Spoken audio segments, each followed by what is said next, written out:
Gold trusted gold buyers మీరు తాకట్టు పెట్టిన బంగారాన్ని విడిపించి ఈ రోజు ఉన్న మార్కెట్ ధరకు కొనబడను. మీరు మధ్య రోజుల్లో ఎక్కడ ఇంటర్వ్యూ ఇచ్చినట్టుగా నాకు కనిపించలేదు. లేదండి, అసలు అంటే I'm not very comfortable giving interviews. So చాలామంది అడుగుతారు, కానీ ఎందుకో నాకు ఇంటర్వ్యూ మన వర్క్ షుడ్ స్పీక్ అని always I had that in mind. మనం ఏదన్నా చేస్తే that it self is an interview అని అనిపించేది. కానీ ఇప్పుడు మీరు పంతం మీద చెయ్యాలి, కనబడాలి అంటుంటే ఇంక సరే మీ మాట కాదనలేక వచ్చాను. అంటే ఏం లేదమ్మా, ఇప్పుడు మీరు ఇన్ జనరల్గా మీ కెరీర్స్లో మీది ఒక స్పెషల్ కెరీర్. అంటే మీకు మంచి ఇమేజ్ ఉన్నా మీరు రెగ్యులర్ సినిమాలు చేయరు. అవును, ఎందుకు చేయరో ఎవరికి తెలీదు. మీరు సైన్ చేయరా, లేకపోతే మీరు వచ్చిన క్యారెక్టర్లు మీకు నచ్చవా ఏంటి అన్నది అందరికీ ఒక $1 మిలియన్ క్వశ్చన్, లేకపోతే ఒక సస్పెన్స్ సినిమా.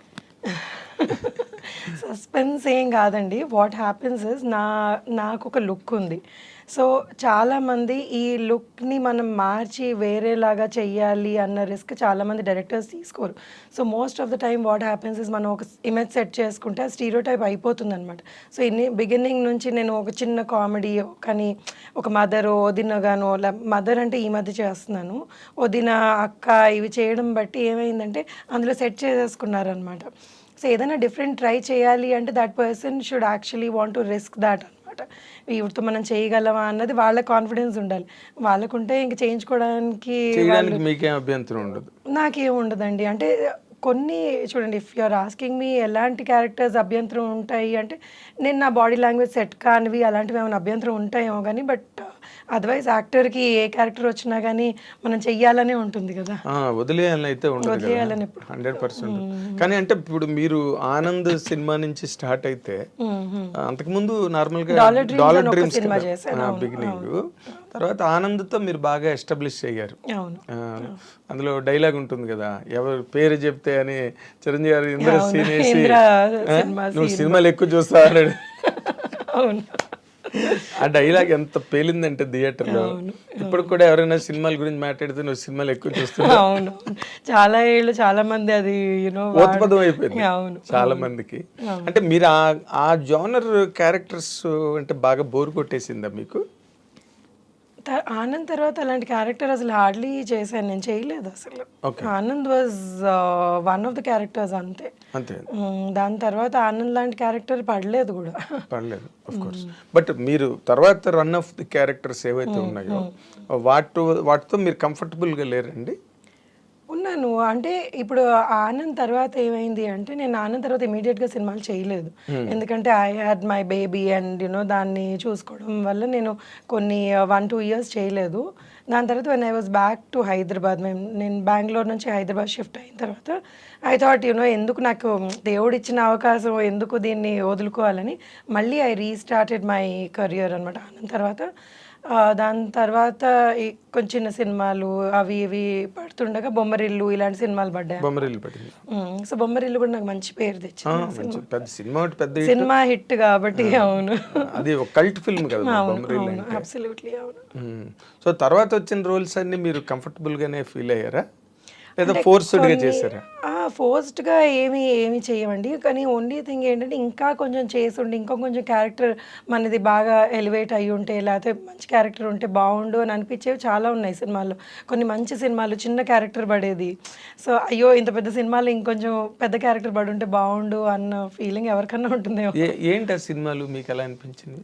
అంటే ఇప్పుడు పేర్లు అడిగితే నాకు గుర్తు రావట్లేదు. కొన్ని చాలా మంచి హిట్ సినిమాల్లో ఇంకా క్యారెక్టర్ బొమ్మరిల్లే అనుకోండి, బొమ్మరిల్లో కూడా ఇంకొంచెం క్యారెక్టర్ బాగుంటే బాగుండు అని అనిపించేవి ఉంటాయి అన్నమాట. అలాగా. సో ఆనంద్ అంటే అసలు అనుకోకుండా అంత లెంత్ వచ్చేస్తుంది. అవును, అది అప్పుడు నార్మల్గా మీరు డాలర్ డ్రీమ్స్ తర్వాత కూడా కొంత గ్యాప్ ఇచ్చారు కదా. అంటే నేను ఎప్పుడు సినిమాల్లోకి వద్దాము అని అనుకోలేదండి. నేను నా కెరియర్ వాజ్, నేను హోటల్ మేనేజ్మెంట్ చదువుకున్నాను.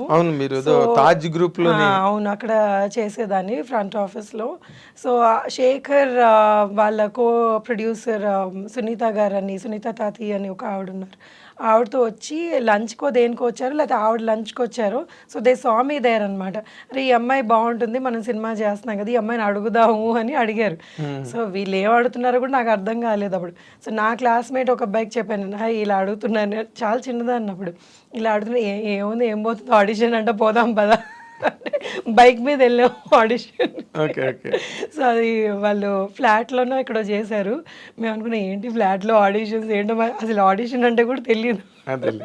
సో వెళ్తే ఏదో డైలాగులు చెప్పారు, అది ఏం చెప్పానో కూడా నాకు గుర్తులేదు ఇప్పుడు. So they said okay will work అని. సో ఆ ఎంటైర్ ఫిల్మ్ నా షిఫ్ట్ ప్రకారంగా జరిగిందనమాట. సో నేను ఈ షిఫ్ట్లో ఉన్నాను అంటే పాపం Shekhar would plan the morning shoot, లేకపోతే ఈవినింగ్ షూట్ అలాగా. సో అలా చేసుకుంటూ చేసాను. బికాస్ ఐ నెవర్ థాట్ ఇది సినిమాలు నా కెరియర్ అవుతుంది అని నేను ఎప్పుడు అనుకోలేదు. ఆ టైంలో అసలు ఊహించలేదు కూడా. సో వచ్చింది ఏదో చేసుకున్నాము అంతే, ఇంక దాని తర్వాత మర్చిపోయాను కూడా దాని గురించి. సో అంటే ఇట్ వాజ్ బికాస్ బ్యాక్గ్రౌండ్ లేదు కదా, so I didn't even know what that was. మీరు మామూలుగా మీ బ్యాక్గ్రౌండ్ ఏంటమ్మా? అంటే మా పేరెంట్స్ ఇద్దరు బ్యాంక్ అండి. సో దే యూస్ టు ఎస్బీఐలో పనిచేసేవాళ్ళు.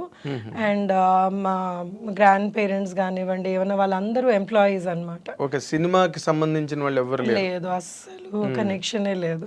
ఓకే. ఇక్కడ తెలంగాణలోనే ఊరు? నేను పుట్టి పెరిగిందంతా ఇక్కడే తెలంగాణ, హైదరాబాద్. సో ఆ ఎడ్యుకేషన్ అంతా కూడా హైదరాబాద్లోనే చదువుకో. సో మీరు హైదరాబాద్ పిల్ల అనమాట. అవును, తెలంగాణ అంటే ఆంధ్ర, పేరెంట్స్ ఆంధ్ర అయినా కానీ నేను పుట్టి పెరిగిందంతా ఇక్కడే. ఆంధ్ర అంటే ఎక్కడమ్మా? గుంటూరు. ఓకే. బట్ అమ్మది రాజమండ్రి, ఫాదర్ది Guntur. But born and brought up అంతా మీరు ఇక్కడ వాళ్ళు ఇక్కడికి వచ్చేసారు అనమాట ఉద్యోగాలకి, దానికి వాళ్ళు ఇక్కడికి వచ్చేస్తే ఇంకా మేము ఇక్కడే పుట్టాం. అంటే తెలంగాణ వేరు, ఆంధ్ర వేరు, బట్ హైదరాబాద్ మళ్ళీ కంప్లీట్ గా సెపరేట్ గా వేరే. అవును, ఇక్కడ ఆంధ్ర వాళ్ళు యాక్చువల్లీ చాలా ఎక్కువ మంది ఉన్నారు. తర్వాత హైదరాబాద్ కల్చరు అంటే వెర్స్టైల్ పీపుల్ ఇక్కడ వేరియస్ స్టేట్స్ నుంచి గట్రా ఉండడం, వెరీ కాస్మో పాలిటిక్స్ సిటీ. మీ గ్రోయింగ్ అంతా ఎలా నడిచిందమ్మా ఇక్కడ? అంటే యు ఆర్ ఫాస్ట్ గర్ల్ అంటే మామూలుగా ట్రెడిషనల్ కన్వెన్షనల్ గర్ల్ మీరు? అంటే I can be both. So ఇటు I can understand what fast, because నా ఫ్రెండ్ సర్కిల్ ఇలా కూడా ఉన్నారు. And being traditional because I'm married and so మా ఇన్ లాస్ సైడ్ వీళ్ళందరూ చాలా ట్రెడిషనల్. సో అలా కూడా ఉంటాను అనమాట. So I can adapt myself to both the cultures. అంటే మీకు చాలా తొందరగా అయిపోయినట్టుంది మ్యారేజ్ కదా? అరేంజ్డా marriage? Love marriage. Okay. Love come అరేంజ్డా?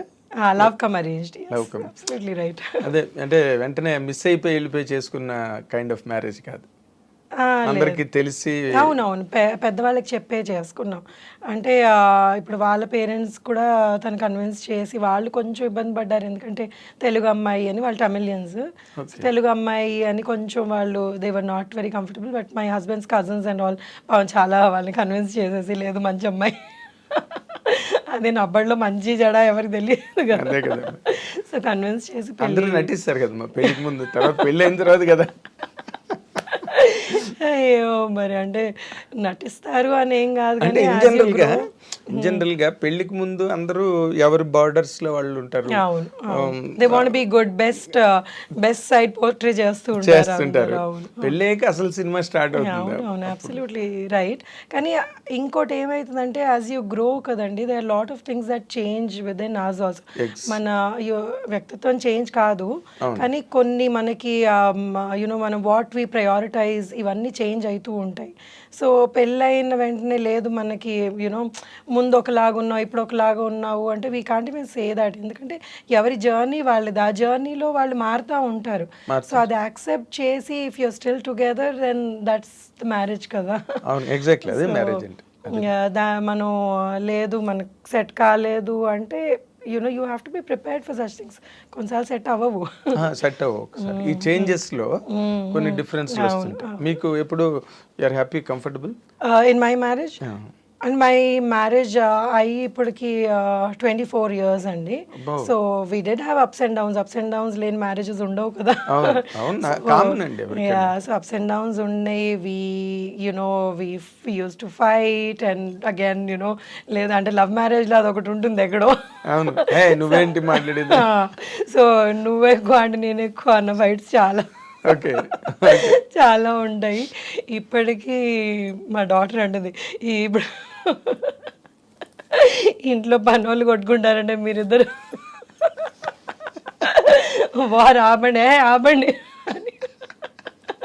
అంటే ఏం లేదంటే ఇట్స్ జస్ట్ దట్ డిస్కషన్ అనమాట. ఎవరు తగ్గవు బేసికలీ లేదు అని. అండ్ ఫైనల్గా ఆయనే తగ్గుతారు. అదే మరి. సో నేను మరీ కొన్నిసార్లు బాగా మొండికేస్తాను. అవునా? But he gives up. I'm sure he gives up. Okay. అంటే మీ మ్యారేజ్ అయిన తర్వాత మీ ఇల్లాస్ గట్ట అంతా హ్యాపీగా సెట్ చాలా అయిపోయారా? హ్యాపీగా అండి. వాళ్ళు నాతో పాటే ఉండేవాళ్ళు చాలా ఏళ్ళు. We all live together. It's joint family. ఇప్పుడు వాళ్ళు లేరు, పోయి కొన్ని ఏళ్ళు అవుతుంది. ఇప్పుడు మా అమ్మ నాతోటే ఉంటుంది. అవునా? సో that is అంటే for me that's very important. I like my family being together and అందరం కలిసి ఉండాలి అని. మా ఇన్లాస్ కూడా they are pretty old. So I never like them మీరు వాళ్ళు ఎక్కడికన్నా వెళ్ళడం కొన్ని రోజులు వెనక్కి వచ్చేయండి అనేదాన్ని నేను. So I had a very good bonding with them and చాలా వెరీ నైస్ పీపుల్. ఇనిషియల్గా వాళ్ళకి అంటే ఐ వాజ్ వెరీ యంగ్. 7ంటికి లేచేదాన్ని, వాళ్ళకి 5ంటికి లేవాలి. ఈ సాంప్రదాయాలు ఎక్కువ ఉండేటప్పటికి ఆ చిన్న చిన్న ఇవి అయ్యేవి. But later on they kind of సొంత కూతురు కంటే ఎక్కువగా చూసుకునేవాళ్ళు. ఇంకా దాని తర్వాత దే లైక్ నేను లేదు అసలు ఆ పేరెంట్స్ లాగా అయిపోయారు నాకు. సో నేను ఎంత గొడవ చేసినా కానీ నా వైపుకే మాట్లాడేవాడు. Very nice. కాబట్టి నార్మల్గా అంటే మీరు చెప్పేది చాలా ఇంపార్టెంట్ పాయింట్ సొసైటీకి. ఎందుకంటే చాలామంది ఇవాళ రేపు గర్ల్స్ మ్యారేజ్ చేసుకున్న తర్వాత ఇల్లాస్కి దూరంగా ఉండాలనుకోవడం, లేకపోతే వాళ్ళ ప్రెజెన్స్ అంత బాగా like I always loved being with them and they were nice and నాకు ఎన్ని నేర్పించారు వాళ్ళు how to run the family అన్నది. నేను వాళ్ళ దగ్గర మా అమ్మ నేర్పించలేదు. Mummy was very carefree women. మా మమ్మీకి ఏంటంటే షీఈ్ అగైన్ న్యూక్లియర్. మేము చిన్నప్పుడు పెరిగిందంతా మా పేరెంట్స్ మేమిద్దరు అక్క చెల్లెలం అనమాట. సో వీ వర్ నాట్ అంటే ఒకటి they were very well connected to their family but we had a separate family. మేము సెపరేట్గా పెరిగాం అనమాట. సో మా ఫాదర్ వెళ్ళి వాళ్ళని కలవడం, లేకపోతే పెద్దనాన్నలు అత్తయ్యలు వాళ్ళని కలవడం, మా మమ్మీ వెళ్ళి వాళ్ళ సిస్టర్స్ ఇదంతా. But then nobody lived in our house. So నాకు పెళ్ళి అయిన తర్వాత అందరం కలిసి ఉండడం అప్పుడు వచ్చింది. And I really enjoyed it.